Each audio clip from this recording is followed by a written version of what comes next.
Hello and welcome, everyone. My name is Katie Darr. I chair the U.S. Biosphere Network's Communications Committee, and I also coordinate the Champlain Adirondack Biosphere Network. Thank you for joining us for another edition of Biosphere Bites, the U.S. Biosphere Network's biweekly seminar series. That's a dedicated space to support national and international networks and regular exchange between those. And these biweekly 30-minute talks cover a broad range of topics, but all highlight the important work being done to improve the human connection to nature and make progress towards sustainable development goals in biosphere regions. These talks are recorded as a reminder and will be posted to the U.S. Biosphere Network's YouTube page for folks who can't attend live or would like to revisit this later. I'll post a link to that channel in the chat in a minute.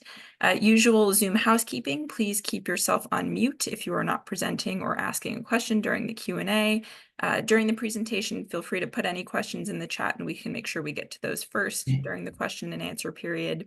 I'd also welcome everyone to introduce themselves in the chat and, if applicable, which biosphere region you're tuning in from. Today, we welcome Dr. Bruce Byers. He's an ecologist, international ecological consultant, and a writer. His work aims to inform and inspire a more equitable, resilient, and ecologically sustainable relationship between all people and our home planet.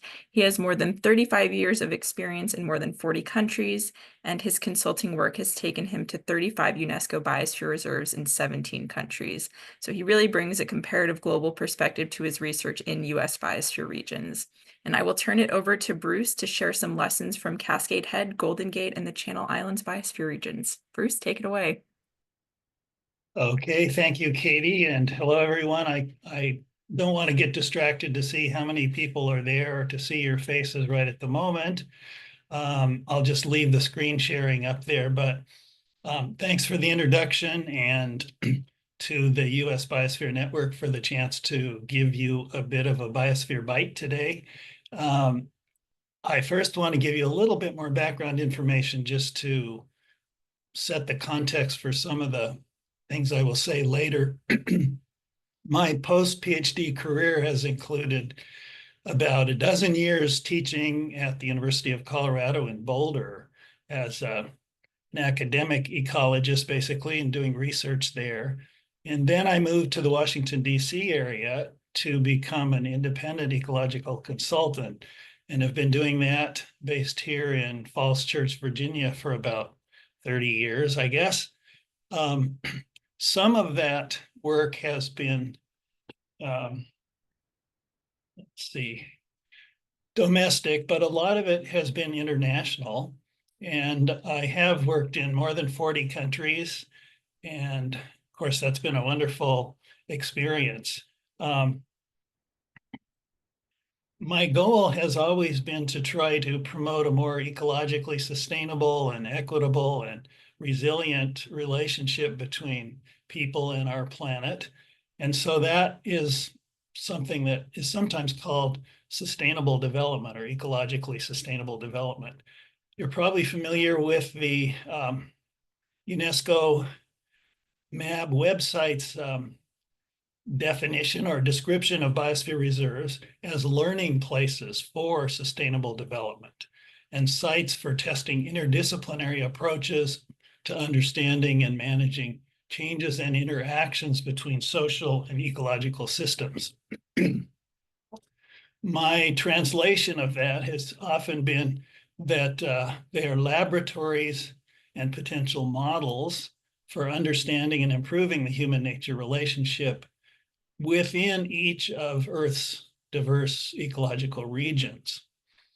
And whenever a client like USAID or the World Bank or someone that I was working for, World Wildlife Fund or International Union for the Conservation of Nature, would send me to a country, I would always try to go to one or more biosphere reserves in those countries so that I could then hold them up as laboratories and models to those clients about how to do better sustainable development. And that's what allowed me to visit these 35 biosphere reserves in 17 countries. Wonderful, rich experience, of course. And I wanted to just quickly give you some images of few of my favorite places. The Mariposa Monarca Biosphere Reserve, Monarch Butterfly Biosphere Reserve in Mexico, where, as you know, probably millions of North American monarchs go to hang out in a very small area of OML fir forests in the mountains there. Serengeti and Ngorongoro Biosphere Reserve in northern Tanzania is a quite amazing place, of course, with herds of giant megafauna that are not found anywhere on Earth else on Earth now. And also, though, Maasai pastoralists using that same environment, sharing it with wildlife, for example, in the Ngorongoro conservation area. And finally, this is a picture from southeastern Ukraine, an area that's now controlled by the Russians between Kherson and the Sea of Azov in the Eurasian steppe region there. Picture of Przewalski's horse, which is thought to be the wild progenitor of the domestic horse. And in the picture also is the director of the Askania Nova Biosphere Reserve. It's an old one. And one of my Ukrainian consulting team members in the picture. So after all of this, about 2018, I felt like I needed to go on a quest and try to somehow understand and integrate or synthesize and communicate about what I saw as some of the lessons that I had been learning in these different places and the things I had been seeing. But I wanted to really focus in on a sort of finer grain with more detail. So it led to about a 5-year project working in 3 US biosphere regions on the Pacific coast, where I had personal historical connections and scientific connections. And it has now led to 2 books. One, The View from Cascade Head, Lessons for the Biosphere from the Oregon Coast, was published in 2020 by Oregon State University Press. And the other one about the California Biosphere Reserves, Nature on the Edge, was just published about a month ago by also OSU Press. And in these books, they're books of essays, sort of interdisciplinary, creative nonfiction essays. And I think of them really as biographies or sort of life stories of these biosphere reserves, from evolutionary, ecological, historical, social, cultural, political, and philosophical perspectives. So very eclectic and interdisciplinary. And in the process of doing this, part of the work, part of the research was to interview land and water managers, scientists, NGO representatives, partners, stakeholders, and so on. I probably talked to 150 or 200 people in both places or for both books. And so, of course, I can't acknowledge them all here at all, but I think a few of them might be looking in on this Zoom conversation, and they are all duly acknowledged in the books. So now, if you'll indulge me also for a couple of minutes here for, I guess, what I'd call a pet peeve of an ecologist. This is, of course, NASA's famous blue marble photo of Earth from space by the Apollo astronauts. The biosphere is the ecosystem of planet Earth. And that's a really important ecological concept. It was kind of revolutionary when it was first brought up in the 1920s, because it means that everything's connected, that we're all in this together, we're all on this together. And so this was first used, the term biosphere was first used in an international political context at the UNESCO Biosphere Conference in Paris in 1968. And that was where the World Network of Biosphere Reserves was first proposed. The, the pet peeve is that the word biosphere doesn't have a plural form, and that calling a particular place or a site or a region in the biosphere, a biosphere, which I seem to hear a fair amount lately, is that it's a misuse of the concept and the term. All of the 759 biosphere reserves worldwide are in the same biosphere because there is only one biosphere. So do with that what you wish, but maybe you'd call it the pet peeve of a grouchy old ecologist. Anyway, the three places that I focused on and dug into for these books, Cascade Head is on the Central Oregon coast near Lincoln City, Oregon.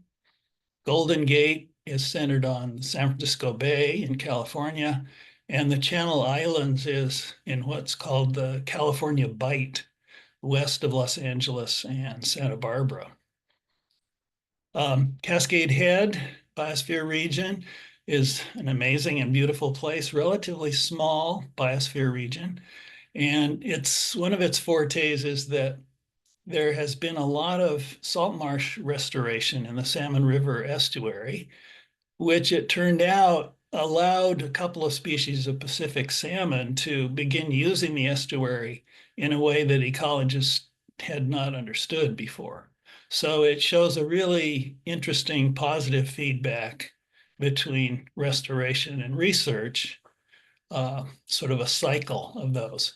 This was established among the first US biosphere reserves in 1976. Golden Gate is just an amazing, complex, huge, wonderful place.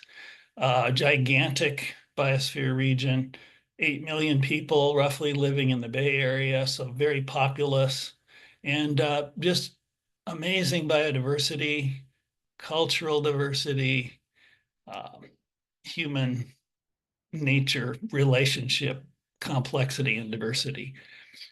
And then the Channel Islands Biosphere region, centering really on the four northern Channel Islands, the Channel Islands National Park and National Marine Sanctuaries. And these islands have been called the Galapagos of California because evolution there created some of the same patterns that Darwin saw on the Galapagos in terms of speciation. And so the Channel Islands are full of endemic species. And on the upper corner here, you see the island scrub jay, found only on Santa Cruz Island. Below the island live oak, and then there's the island fox and the island manzanita. That one also was created in 1976 among the first, and Golden Gate created only in 1988. So I would say that biosphere reserves or regions should be training grounds for the transformation of our currently ecologically unsustainable societies into ecologically sustainable ones. Transformation. Now, UNESCO says learning places for sustainable development. And I think really that kind of means the same thing because to get to ecologically sustainable development will require transformation of our current societies. So biosphere regions should be about more than just what an environmental sociologist named Eileen Christ has called techno-managerial tinkering with the human nature relationship. They have to be about something much deeper and bigger, not just toolkits and techno-managerial tinkering. As far as lessons go, I think what I would conclude as the big lessons would be that in each biosphere region, we need to research, restore, and re-inhabit those places. And as far as research goes, We need to do research to understand natural ecological functioning and ecological baselines and use that to inform future management and restoration of those places. Again, this feedback between research and restoration. We need to restore many ecosystems that have been heavily modified by humans, even to bring back their ecological functioning and receive the environmental benefits and services that they could provide. And then re-inhabit. We need to live in place as one member of the biotic community of that particular bioregion. And this concept, well, the word actually re-inhabit, re-inhabiting, and the concept actually traces to a Californian ecologist, Raymond Dasman, who was an architect, a designer of the UNESCO MAB program when he worked for IUCN and for UNESCO in Europe in the late 1960s and early 1970s. So Ray Dasman talked about re-inhabiting California, re-inhabiting any place. And the first principle of re-inhabiting, he would have said, and I think it's true, is that we need bioregional economies. We have to, in each place, reduce and balance the human use of resources, energy and materials in an ecological sense, to the sustainable capacity of local ecosystems. And then we need an ecocentric worldview, which means rediscovering or developing worldviews that reflect ecological reality and make our species what Aldo Leopold called a plain member of the biotic community. And so why are worldviews so critical? Because that's how we think and feel about nature and our place in nature. And that shapes our individual and our collective behavior, and therefore affects how what happens in the ecosystems that we inhabit, and then in the whole biosphere, since they're all connected. So worldviews are super critical, and mostly that term doesn't come up, I think, in average discussions of biosphere regions and biosphere reserves. Ecocentric worldviews are ecosystem centered, or all species centered, or biotic community centered. So that means they're not human centered, they're not anthropocentric.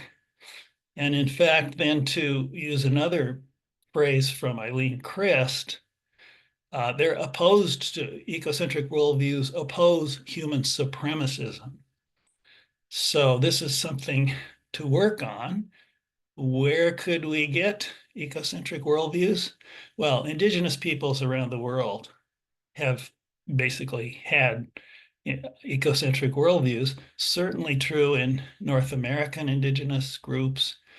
And in several essays in both books, I try to trace and talk about the indigenous worldviews of those biosphere regions, the Chumash, for example, in the Channel Islands. Quite amazing. The Silettes and the Grand Ronde in Cascade Head, and the Miwok and Ohlone and Pomo and so on in the San Francisco Bay Area. There are also some non-Western worldviews like Taoism and Zen, which have ecocentric visions. And interestingly, San Francisco became a sort of springboard for the teaching of Zen in America about 60 years ago. So there's a lot going on there, and I have some essays in the second book about that relationship in the Golden Gate Biosphere region. And finally, ecological science. If you dig deep into it, you probably come to something that was called once deep ecology, and that's an ecocentric worldview. Okay, finally, I think I'm saving plenty of time for discussion, so I hope, or questions, so I hope people have a few, but I think that biosphere regions should be training grounds for transformation. I've tried to get some consonants and alliteration in here, so you might remember it. Training grounds for transformation, nuclei of new worldviews, and incubators for indigenization. So I think we all, to re-inhabit our places on the planet, we all need to become indigenous again, which we've mostly forgotten how to do and be. So we all need to become indigenous, and that's what we can learn in these learning places for sustainable development, biosphere regions. And then those can be nuclei and spread because, of course, if we're going to survive on the blue marble, we need to do this every place. So with that, that's all I really had to say to you today. And hopefully, let's see, we have a bit of time for some questions, I hope. If we don't get to a question and you have one, or you are too timid to ask it, or you want to lambaste me for saying something about something, please feel free to reach out to me by email. My email address is there. And and we can continue the discussion one way or the other. Hope you found this thought-provoking and maybe would find the books more thought-provoking. And thanks again to the USBN for the chance to talk to you. Thanks, Bruce. Great presentation. Really appreciate your perspective there. And um, we talked about this already, but noted on the use of biospheres versus biosphere region. And we try to be thoughtful about that on the communications committee. So we'll keep that a top of mind moving forward. Before I ask a question, does anyone else have any questions or comments they want to start with? I'll just hop in. Bruce, this was really insightful. I really appreciated, I mean, your years of experience is a wealth of wisdom that I think we can all continue to learn from at the USBN level. And I know our Canadian colleagues are on too. So thank you so much for sharing this. And I guess my question is, given your experience and where the USBN is right now, with the lessons that you learned in the books, I would, the books that you've written, I think are probably very valuable. I'm just thinking in terms of the youth. In terms of distribution, have you, obviously it's available within your college, but if we were interested across USBN getting our hands on that, in some universities, I know it's for sale, but have you made efforts kind of outreach to spread this? Because I know when I've tried to find publications about biospheres for my classes, it's pretty limited. So I was really happy to hear about your publication. So question being, yeah, have you tried kind of sharing this, individually with biospheres within the US and beyond? Because it's a great resource. The first book came out in just after COVID had hit, so I really didn't get to go out and do a road trip and so on and promote that. Oregon State University Press tried to do that. For this new book, there's a little bit more traction, I think, because we're not in COVID. OSU Press is helping me try to find some outreach events and so on. The book's easily available from the press. I know that the Golden Gate Biosphere Network just ordered copies for their whole steering committee or partner group, I think. So they have the book, and they're going to host me on what they call a Golden Gate Gab next Monday. Awesome. If any of you wanted to tune in, I think that Sharon Farrell would probably give you the link to that on next Monday at I think it's 3 p.m. Eastern or noon on Pacific time. Anyway, I would love to have this book, see it used in college classes, partly just because of the interdisciplinarity that I think environmental studies and students of ecology need these days to go into creative careers. Uh, and yeah, careers to save humans on the planet or whatever.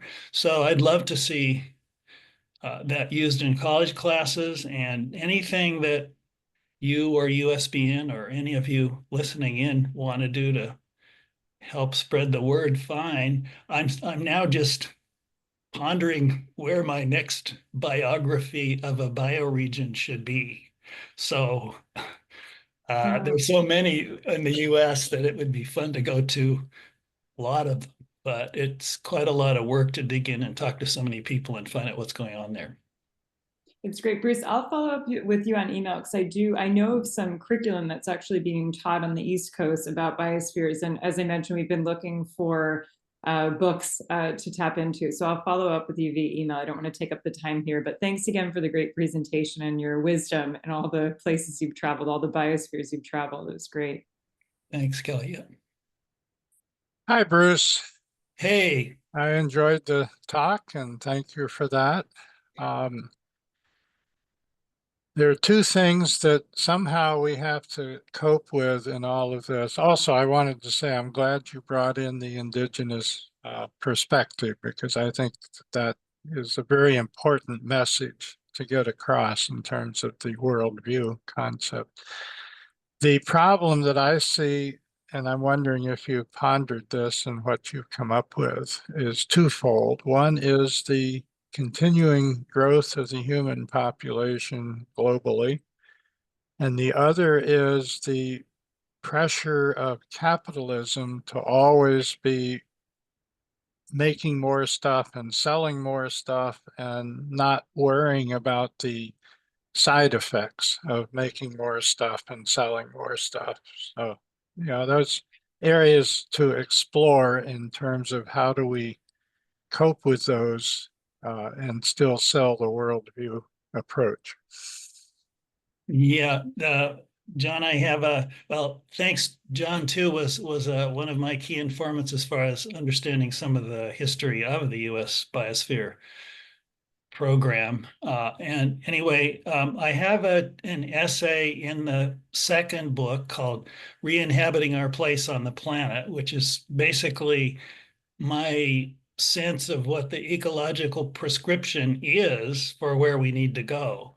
And certainly part of that is human population. There's an amazing Chumash myth about human overpopulation that I play with also in one of the essays, the Rainbow Bridge legend.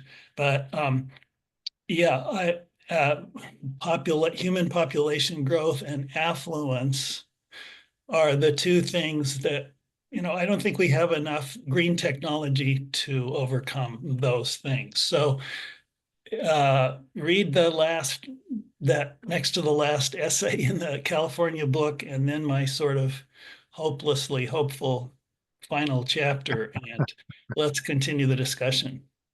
Thank you.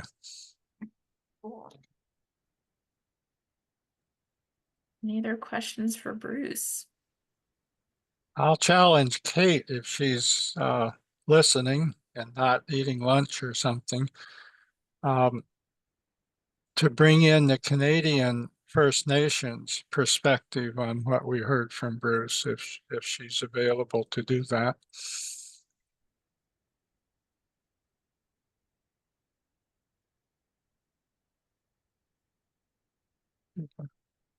You seem to be on mute, Kate. I can't hear you.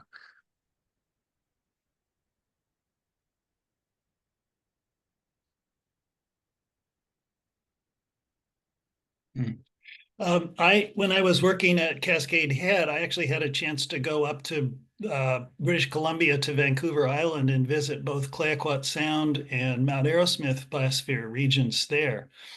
Especially Clayoquot Sound has a very, very strong Nuu indigenous presence, and Mount Arrowsmith too is working pretty strongly with some of the indigenous groups there. So yeah, the Canadian First Nations stuff is where US biosphere regions and Canadian ones could really share, and Mexico too, of course, and everywhere, of course.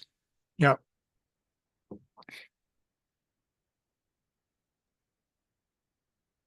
Yeah, Kate put in the chat that Clayoquot and Mount Arrowsmith are leaders in reconciliation, and Georgian Bay, Manicouagan, Redberry Lake, to name a few. So yeah, we have a lot to learn from our partners in Canada. We have a great deal to learn from north of the border, and that's why I'm so happy that Kate participates in these, and it would be fun to have some of the individual biosphere regions in Canada also call in, because we have a lot to learn south of the border from what's going on north of the border, and a lot of opportunities for working together.